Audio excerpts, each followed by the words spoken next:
Life is a winding road, no telling where it goes. Hey guys, Amber here with A Meeple Family, and first and foremost, before I get into the 5 solo games I have really been delving into this past month, I want to say a huge thank you for just allowing me into the community with such open arms. I have been so impressed with everyone's kindness and recommendations, subscribing, liking, commenting. I just feel so grateful for how everyone has just allowed me into this board game platform with such hospitality. It just makes me proud to be a part of such a open and inclusive community. Again, for those of you that have subscribed and liked my videos and just taken time to comment has just really made my day, and I really appreciate it. So without further ado, let's get into these games today. So I find that as we go through different seasons of life, it kind of ebb and flows our board game passion a little bit. And what I mean by that is that in the current season of life that I am in, which is raising 4 children, I'm going back to school myself, I find that playing a solo game each morning has kind of been my oasis, okay, if you will. So while I sit down and have a cup of coffee, I will play a solo game. And that's what I've been doing a lot this past month. And those are kind of the games that I'm going to be sharing with you today. So if you enjoy that, or you're looking to add that type of feel into your routine, these may be games that you might want to pick up. Okay, so we're going to count down. I did try to organize these kind of like, if I had a chance to just play one, what is my favorite? I will say a couple of them. It kind of just depends in the mood I am, but so yeah, we're gonna count down from 5 to 1. So for number 5, this one is kind of funny, and I'm gonna tell you, I totally picked this game up only because I needed to get free shipping. So that's my honest, why I picked this game up. I did not know anything about it except that it was a solo game. So I was pleasantly surprised, and that is Cristallo. So in Cristallo, you're basically building sets of cards, and the goal of the game is you have these 6 creatures, which I will say the artwork is perfect. I love it. And you have these big chunky crystals, and each creature has 3 crystals, and they're all different colors. And each card allows you to build this set that will free or take off one of the crystals. Once all 3 crystals are removed from a creature, it is free. So the first phase of the game is to just free your 6 creatures. And by doing so, you are removing 3 crystals from each creature. You're removing the crystal by building a set, okay? That's basically the premise of the game. There is another game that this really reminds me of, and it's called Set. And I was terrible at that game, and I will say I'm probably not the best at this game. It is an abstract puzzly game, but there's something about sitting down with my deck of cards, my cup of coffee, and just making these sets of 3 that I somehow weirdly enjoy. I was surprised by the table area that this takes up. So as you're building this tableau of huge caverns and trails and whatnot, as you're building these sets, it really, you do need a lot of room to play it. So as much as this looks like a small box game, which it is, it takes up a lot of space on your table. And I was surprised by that, because when I initially started playing it, I thought, oh, it's a deck of cards. How crazy can this get? By the end of it, you really do build this really cool maze cavern type looking thing. So anyway, after you free all the creatures, the next part of the game is to challenge or go against the Black Dragon, who I guess had the creatures kept prisoner. I think thematically is how that works. So you've freed the creatures, and now you're gonna go up against the dragon. There's definitely this need to replay the game when you are just so close but just can't, get the dragon all the way. So anyway, this definitely has replayability. It is fun, it's puzzly, and it's a neat game. I was pleasantly surprised and happy I picked it up in the long run because I have actually put this down and played it several times in the morning with my cup of coffee. So if you guys haven't checked out Cristallo, I highly recommend it. All right, my number 4 is Lux Eterna. This is another strictly solo game, and in this game, the theme is you are in space. Bad news is you are getting sucked into a black hole and your ship is falling apart. So that's a bummer. In Lux Eterna, your goal is to fix 3 of the 6 systems. And in order to fix that, you're basically taking the dice and wanting to get it past 6. That is how you repair a system. And you will lose if 4 of your systems go offline or go below 1 on their dice value. You also will have a deck of cards, and that's what's going to kind of control which dice or systems are going up in value or down in value. The cards will also dictate how close to the black hole you move. So you can also win the game, or I guess survive the game, if you get through your whole deck of cards and have not triggered 4 system failures or gotten sucked into the black hole. So it is a really fun, crunchy game. It's definitely more of that like anxious suspense feel. That's what I got. And it does have, they do recommend you play with like a real-time component where you're setting a timer and trying to make these decisions as quickly as possible. I felt that anxiety without a timer, but I do think that like my husband played it and he definitely was like, oh, put the timer on. I'm going to see how much time I have left on the clock. You know, he enjoyed that extra element. It's a little bit more intense of a game. It's not crazy intense. It's just a little bit more intense of a game.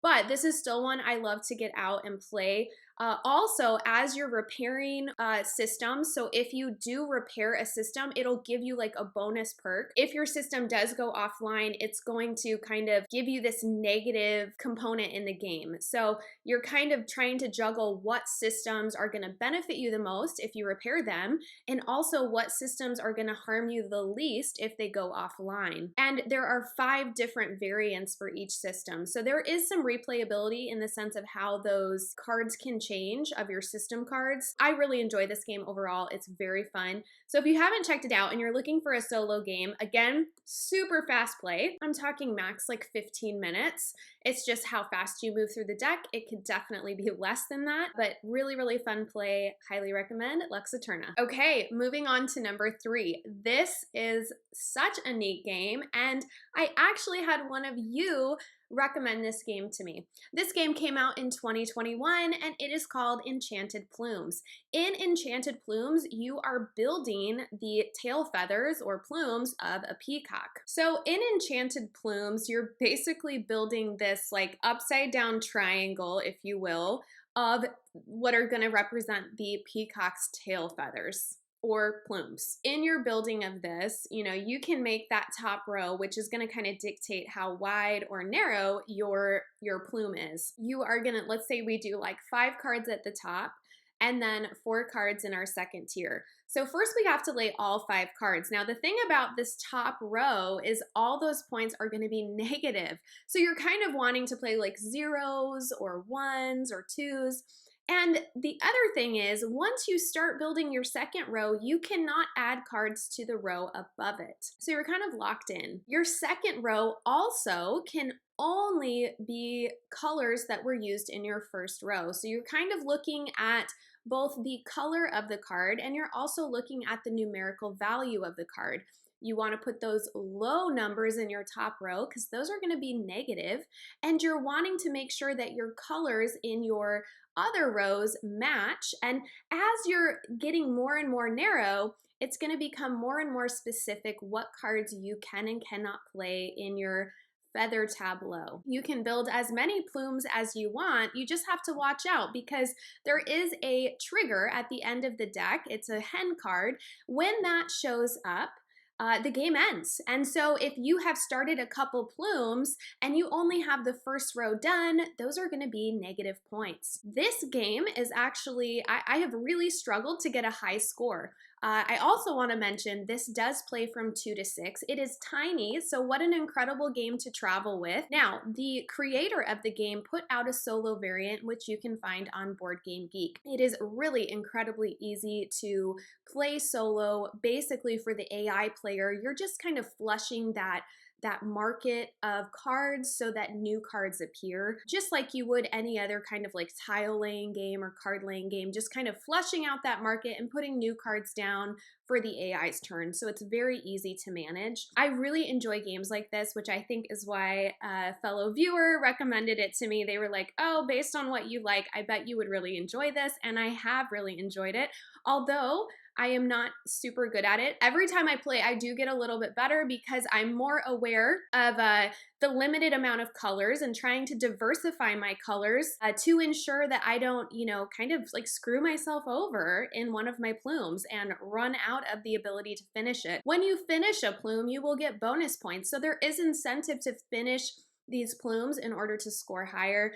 I have not scored very high. I think I've scored on like the first and second level, but regardless, this game will keep hitting my table because I enjoy the challenge of it, and I really have found myself getting better every time I play. It is a fun, like solitaire, you're flipping cards and layering cards. I really enjoy games like that. So if you've never heard of this one, I definitely wanted to highlight it. I had never heard of it until someone recommended it to me in the comments. So thank you so much for that. And yeah, Enchanted Plumes, check it out. All right, these next two are definitely interchangeable for me because the themes are similar, I guess, and kind of the mechanics of the game are similar. So the first one I have for you, this would be what, number 2, is Village Green. Village Green, I feel like, is pretty well known in the gaming community. This is a beautiful, simple game. It does have a solo variant in it, so you will find that right in the rules. And basically in this game, you are building this tableau, and on the outside of the tableau are your objective cards. And on the inside, you're gonna have a 3x3 grid of the cards that are gonna give you the points. So you're gonna have different objectives, and you're gonna wanna put those in the different rows, aligning with the objective cards. There are rules to how you can add cards into your tableau, which can make it a little bit more challenging when you have that perfect card, but due to the rules, you cannot play it. So you're always thinking about your different objectives and thinking about those regulations of how you can play cards in order to optimize and score the most points. This is another one I find to be a really quick playthrough. I typically, when I get it out in the morning, I will play through like 3 to 4 games because once you're accustomed to the cards and the objectives, it goes even faster with most games. When you become familiar with, okay, I know what cards are out there, you can kind of play through it a little bit faster because you know what you're looking for or hoping for. So Village Green is one I really enjoy. It just has like a calming presence. Not like Lux Eterna, that one's a little bit more real-time intense, but this one is very calming, it's very beautiful, and I really enjoy playing this one a lot. So if you haven't tried out Village Green, I highly recommend it. If you like those card games, if you like a little bit of that puzzly, where to lay your cards and getting them in the right row and column in order to optimize points, it's really fun. I enjoy the puzzle, I enjoy the challenge. There's a little bit of risk taking, do I want to replace one of my objective cards? Do I want to, risk putting down a lawn card, hoping that the objective card comes up for me to gain points on that? So there's a lot of going on when you're playing this, and again, it's just really beautiful. Okay, for my last game, this was new to me, and it's called Walking in Burano. So first of all, it is all about walking in this beautiful Italian town. You are constructing buildings, and these buildings do have rules. They need to be the same color on each floor. They need to be played in order. You can't play like a first floor and then throw on a third floor. They need to be touching. There's all these different regulations as you're building your kind of strip of buildings. I will say the one thing about this is it does feel a little bit fidgety in the sense that you're moving a lot of things, because in the marketplace where you're drawing your buildings from, you have to shift cards and you are are flushing the market out, you know, removing the furthest column and shifting them all down and then filling, that can feel a little bit like overwhelming or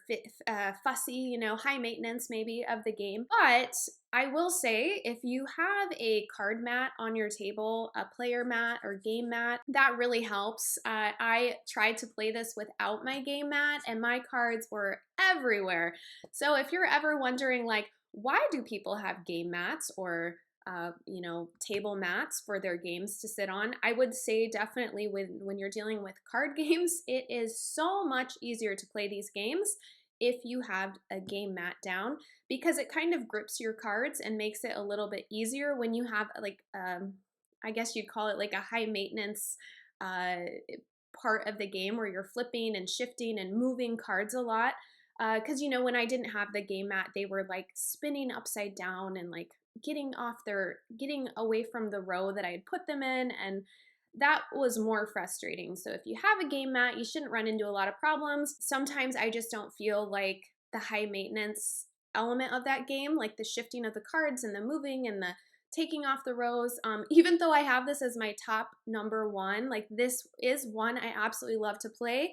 If I ever don't get it to the table, it's typically for that reason, in the sense that that market area can become a little high maintenance. So with that being said though, I absolutely love this game. I adore the table presence. It's so bright and colorful. As you're building your buildings, you're also, once a building is complete, you will bring in like a tourist or a local, and they're actually what's going to score you points. So I feel like the different avenues of which you can go to score points in this game is almost endless. Like there's so much variety in what you want to go for each time. And it's also dictated by kind of what your options are kind of at that market and what buildings you're able to take into your tableau. This definitely has a like a management type of mechanic as well, because you do get money for how few cards you take from the market. You actually get money back, but it costs you money to build your buildings. So the more you build, the more you pay, kind of the more expensive it is. So there is like this juggling act there where sometimes I'm like, I really want to build this, but I literally do not have enough money. Or,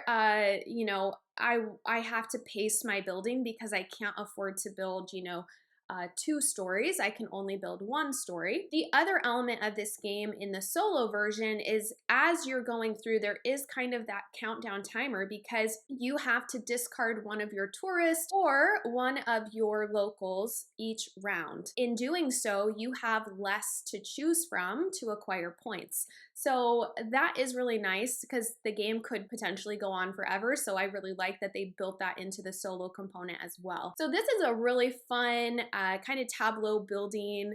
Again, a little high maintenance on the market, nothing that us gamers can't handle, but I will say if you have a game mat, it is much easier. If you haven't splurged on a game mat, you might want to do that, because I will tell you, when you're playing games, it is so much easier to not have your cards and pieces slipping all over the place. So anyway, Walking in Burano is my number 1 pick for the last month of games I really enjoyed playing solo. Thank you guys so much for watching. I love talking about board games. It is so much fun. I love and hope that as I share these kind of like solo games, maybe there's some you haven't heard of, and please share with me the games that you're playing that you love, because Enchanted Plumes would have never made it to my table if someone didn't reach out in the comments and recommend it to me, and I thank you so much for that.